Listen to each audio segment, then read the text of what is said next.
My brother has made me a better man, a better human being, and I hope that people can see how much we trust each other and how much we love each other, because that is what this foundation is based on, is love and trust and hope. We believe in the mission so deeply, and it's a part of us. Like, Kyle has had a profound impact on my life. I think that's pretty special. You know, that 15 years ago when this started out, it was for Kyle. And, you know, today we're still doing it, you know, not only for Kyle now, but for, you know, hundreds of families every year. They're getting their opportunity to feel all the good that's out there. And so I think that grounds both of us, is just appreciating that we both have this together.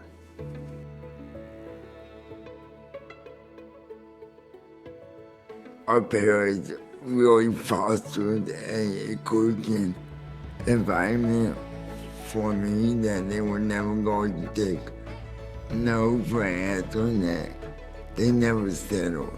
And I think that at the core of what we do here at KPF is it's all about inclusion and making people feel a sense of purpose and that they belong to a community and to a family. When we did our first triathlon in the spring of 2011, I just had an epiphany that we had to do this and we had to get other people involved.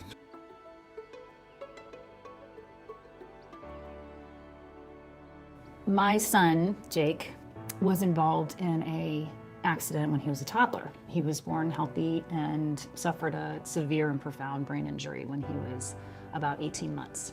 So it changed the course of my life, our lives. One of the things that I started doing to really kind of cope and deal with the emotions of what happened and what he was going through was to start running. Not long after that, I was doing a race. It was a 10K right here in Roswell, and I was running. It was a freezing cold day in February. I'll never forget it.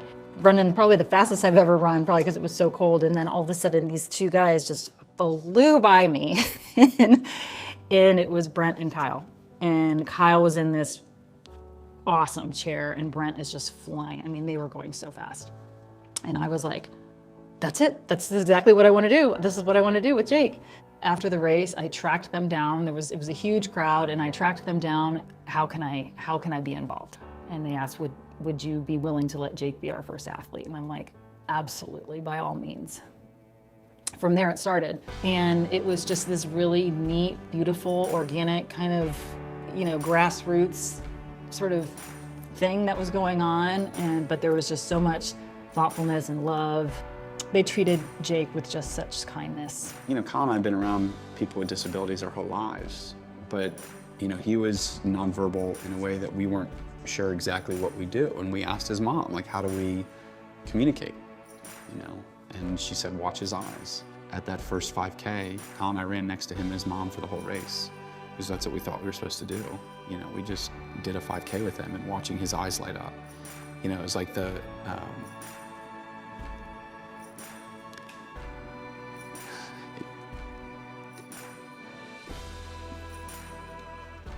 it's really hard what these families go, it's really hard what they go through.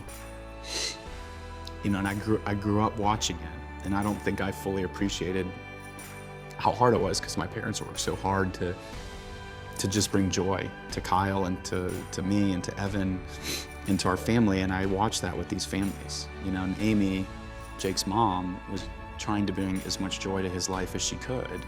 And those are the moments that stand out to me. That was such a powerful moment. A moment that will remain in my heart forever.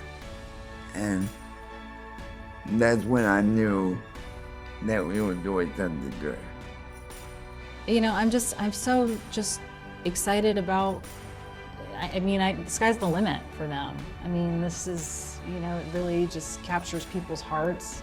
I'm so proud of them for just continuing on with this foundation and this mission. You know, in those days, there wasn't an executive director. You know, my wife and I would fold tax letters in my kitchen, and like, you know, board members would go pick up athletes and drive them to races, and the chairs were stored in my parents' garage. Like, it was just this thing that we were all so passionate about, and it kept growing, and it took hold, you know, because of Kyle.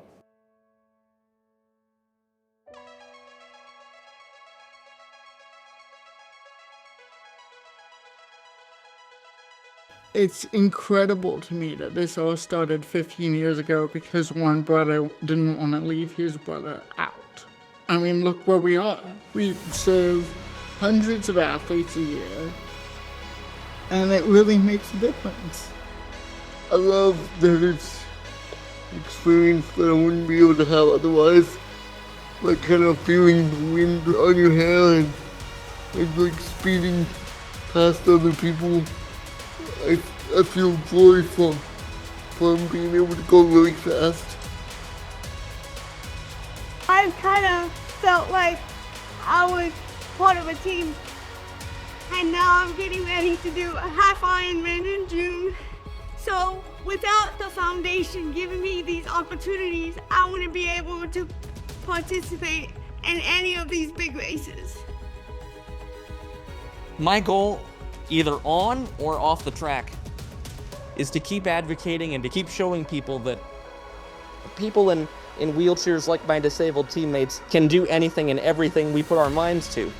What is inspirational is if you take what you saw and learn from it, which is include us. Ironman speaks to us because it's what people go through in life. Like, the hard stuff is what makes you a better human. You fall down and you don't think you can get up. You wake up and realize you have a disabled brother and don't know how you're gonna do it. Or as parents, when you're told your child is disabled, you don't know what that means. But it's kind of like what we were saying, is like these hard things that we do are what make us the people we are. The joy of victory with somebody that you admire, somebody that you care about. That's all I needed, but we are doing it for a bigger cause.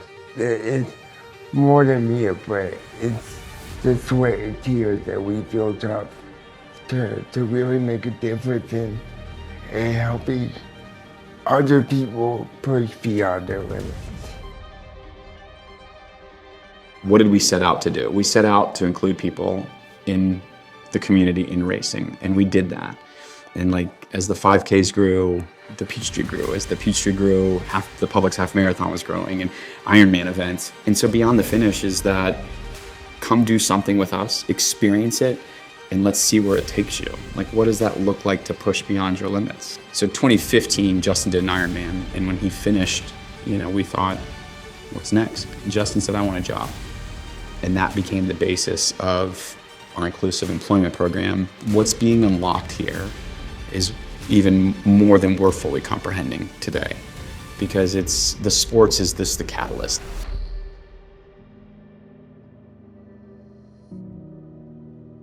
How can we be better? How can we be more inclusive in this office space, in this workspace? Change their lives outside of the sports world.